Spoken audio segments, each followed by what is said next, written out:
No me cuentes más, historia. Presentado por María Muñoz.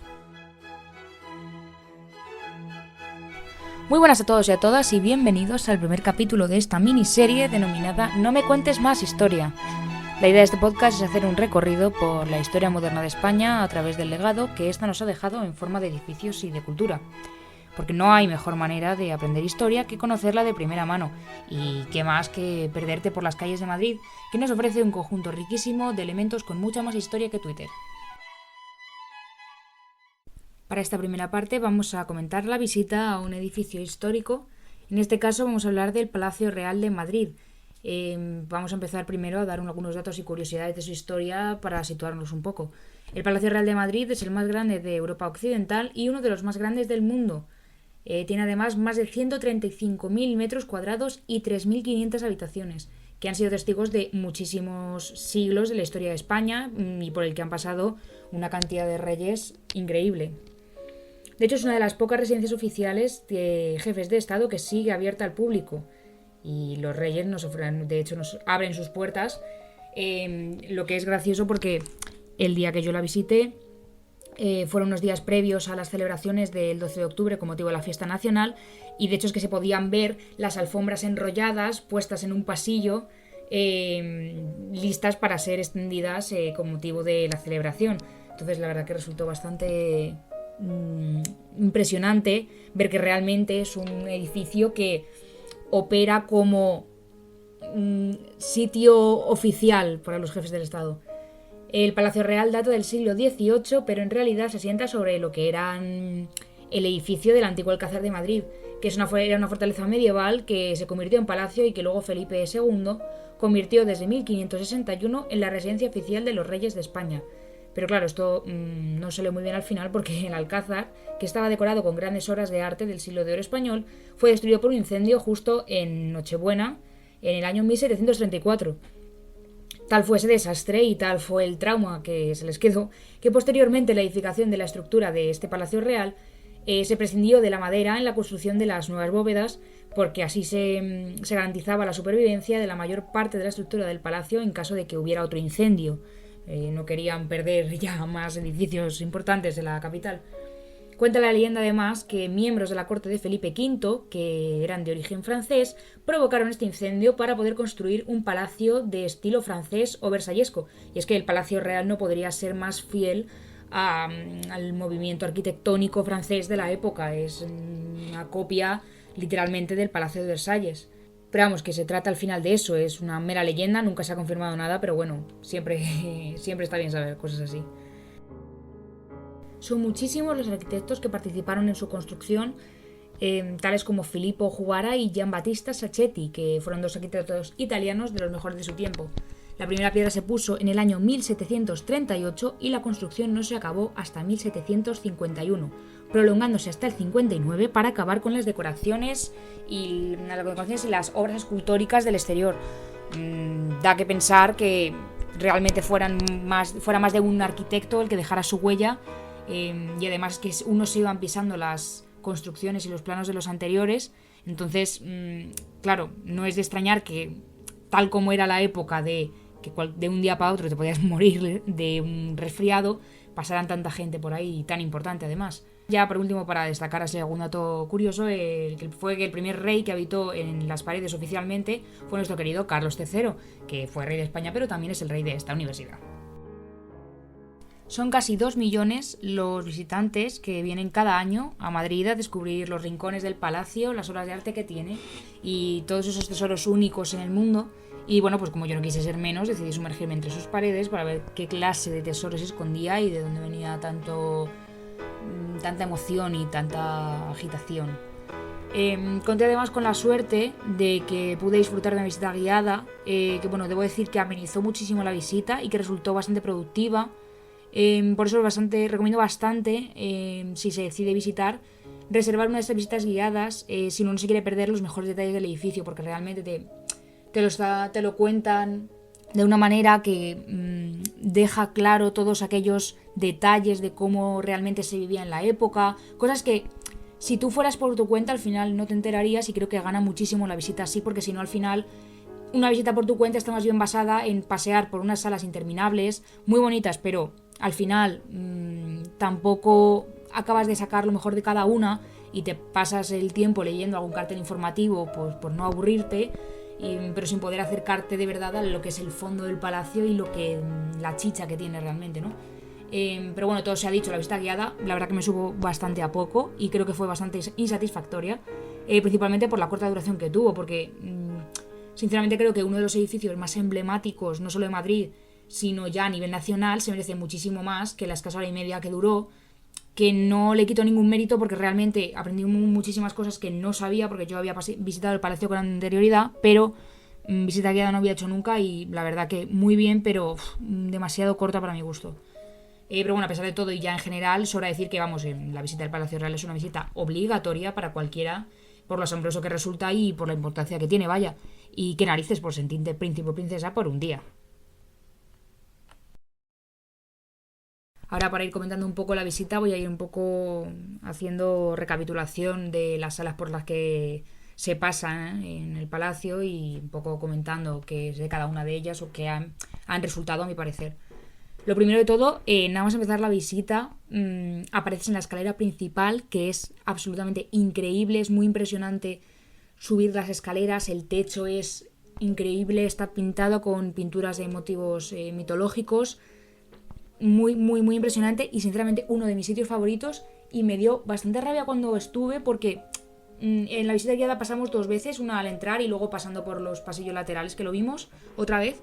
Y las 2 veces que pasé realmente no vi a la gente apreciar realmente lo que estaba viendo y me dio muchísima rabia porque, jolín, a mí me pareció absolutamente increíble. Yo creo que la gente, como era al principio, no sé si era que estaban pasando, que si guardaban cosas, tal. Y a mí de verdad que yo creo que es el sitio que más me gustó de toda la visita y fíjate que los hay también muy impresionantes. Otro que también fue muy muy muy impresionante, que está seguro en mi top de salas del palacio, es el Salón de Columnas, que también es un sitio muy impresionante, sobre todo por las lámparas que tiene. Bueno, en general el palacio se distingue mucho por las lámparas que tiene, que muchas de ellas están hechas en la granja de San Ildefonso, o sea que encima son de la comunidad y tal. Y entonces, no sé, a mí ese sitio me pareció muy impresionante por las lámparas, pero también el techo pintado, tanto motivo francés rococó, súper, súper, súper impresionante. Yo creo que la segunda más impresionante junto a la escalera principal.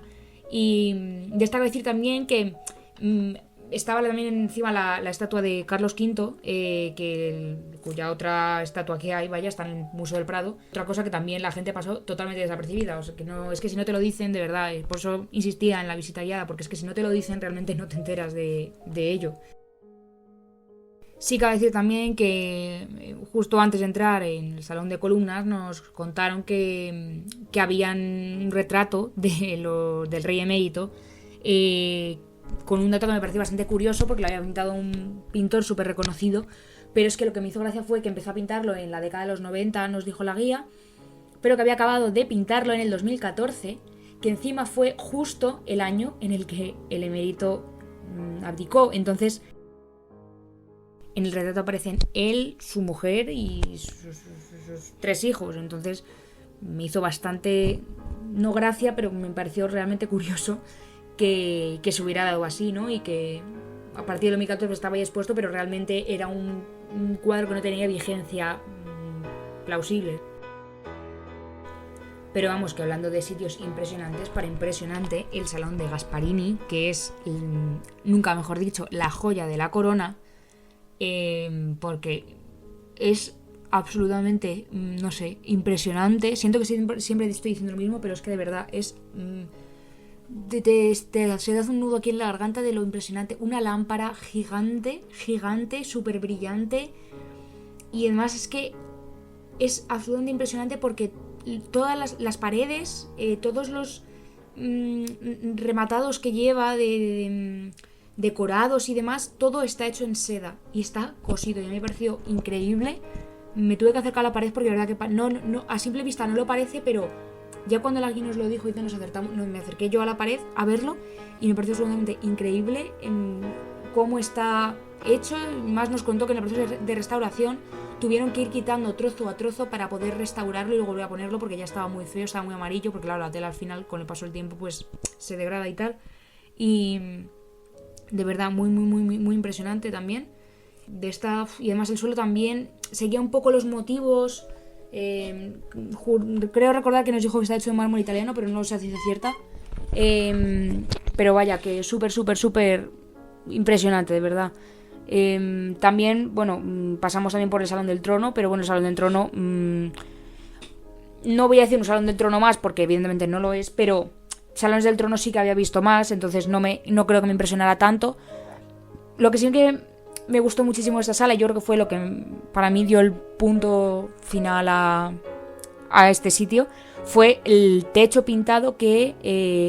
pues claro, tú ves el techo pintado y en principio no piensas que hay más allá de eso, pero la importancia de verdad de la visita guiada, la guía nos explicó lo que estaba representado en el techo y que en realidad estaba representada España, eran todo, aunque no lo pareciera, están pintados todos los escudos de las provincias de España. En aquel entonces, claro, cuando se construyó el palacio, evidentemente ya no estaban porque más había, por ejemplo, colonias americanas que ya evidentemente no forman parte de España como país. Y estaban pintados, estaban más representados por coordenadas cardinales en cada uno en un lado, las colonias americanas en un lado, representadas por gente con la piel de color y así muy exótico, de verdad, muy muy muy impresionante. Y eso sí también me gustó mucho. Ya te digo que no, tampoco me sorprendió especialmente, pero para mí lo que llama más la atención es el techo. La que sí me impresionó muchísimo también fue el comedor de gala, una sala, pero que no puedo ni encontrar una palabra para expresar lo grande que era. Una mesa de, no sé, podría haber 45 sillas sin exagerar, de verdad, una barbaridad de sillas, no lo sé, no me acuerdo cuántas había, pero de verdad, muchísimas. Muy grande la sala, muy luminosa, muy... Es que eso, que yo creo que impresiona tanto todo porque sigue muchísimo el estilo francés y el estilo rococó, entonces realmente te impresiona y es que de verdad parece que estás andando por los pasillos de Versalles. Bueno, el comedor de gala también, así como dato curioso, se sigue usando realmente, o sea, por ejemplo, hablando de la fiesta nacional, que iba a ser justo en unos días, ese era el sitio donde se celebra la comida el día de la fiesta nacional. Entonces, pues yo creo que ahí también reside un poco la cosa de visitarlo, y es que se sigue usando oficialmente para actos tan importantes como pueden ser ese. Ya así, salas a comentar, bueno, se hace un paseo también por los aposentos de los reyes y salas dedicadas al ocio y demás. Esas salas tampoco tengo mucho que comentar de ellas porque, bueno, al final he visitado otros palacios reales y no impresiona tanto, no creo que estén tan remarcables como lo pueden ser las salas que he comentado anteriormente, por el simple hecho de que son unos aposentos más que siguen el estilo de la época, y al final, si en la época se seguía un mismo estilo, acaban siendo todos no iguales, pero con unas características muy poco diferenciadas. Entonces, pues bien, estaban bien. Lo que sí me sorprendió eran que eran habitaciones más pequeñas. Entonces, claro, después de haber estado en el comedor de gala, una sala impresionantemente grande, los aposentos se te quedan un poco a secas, sin nada de gana. Dos sitios así también un poco curiosos, cuanto menos, fueron la Capilla Real, que bueno, sí que la verdad que está bien, está un poco ahí escondidilla porque está en un pasillo y yo no esperaba que fuera a estar allí, pero bien, o sea, la capilla, pues bueno, una capilla que seguía muy barroca, además, muy impresionante por eso, porque era muy barroca, me sorprendió bastante, pero bien, muy bonita, la verdad que pequeñita. Lo único que me llama así especialmente la atención es que los tronos que eran de los reyes no están enfocados hacia el altar, sino que están mirando hacia la puerta de entrada. No sé si luego en actos oficiales sí nos dijo que esos tronos estaban ahí, entonces me pareció un poco curioso también eso.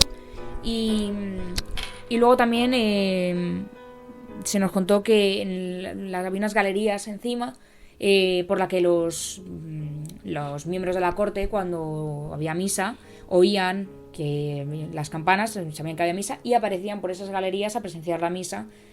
Entonces, no sé, a mí eso también me llamó bastante la atención porque yo era algo que no había visto nunca en ninguna capilla real. Siempre habían sido capillas reales, pero capillas también tradicionales, o sea, que son reales por estar en un sitio real, pero que esa capilla podría estar en cualquier iglesia. Y finalmente la visita termina con la Real Armería, que esa sí que está un poco más apartada del patio, que el patio lo comentaré ahora.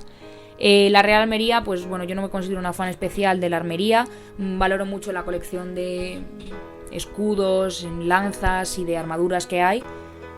Estuve por allí dando una vuelta y apreciando un poco cómo eran las cosas y tal, pero no tampoco me sació mucho las ganas de seguir por allí, porque bueno, sin más, no creo que fuera lo mejor de la visita ni de lejos. También así para destacar el patio que además que está enfrente de la Catedral de Almudena, entonces lo hace el triple de impresionante si cabe. Y nada, sobre todo destacar la amplitud, los cambios de guardia que se hacen, que también se pueden ver y visitar, que al final siguen siendo actos oficiales y es como que realmente te hace sentir parte, ¿no? de todo. Ya así como curiosidades, pues una cosa que también me dejó bastante sorprendida fue que andando por los pasillos de pronto había una salita pequeña y nos asomamos y entonces la guía nos dijo que poseían un Caravaggio, que yo no sé por qué había un Caravaggio, la verdad, no lo sé, pero había un Caravaggio en el Palacio Real y es que la verdad que además era un cuadro bastante famoso y joder, me pareció bastante curioso que en un palacio hubiera una obra de arte tan reconocida y no estuviera esta albergada en un museo. Con ganas sí que me quedé de visitar las cocinas del palacio, que muestran una visita aparte, pero que me llamaron realmente la atención porque parecían sacadas de una película histórica de doncellas y sirvientes. Realmente, echando la vista atrás, no he visto unas cocinas así en ningún otro palacio y vamos, la tengo ya apuntada en mi lista de pendientes, desde luego. Sin embargo, creo que esa vez me tocará no sentirme tanto una princesa de la corte de los Borbones y más una doncella que friega un poco los platos y trabaja, pero todo sea por darle un poco de magia a la historia. Y bueno, sin más rollos ni tostones, no os cuento más historias, así que iba la historia. Hasta la próxima. No me cuentes más, historia. Presentado por María Muñoz.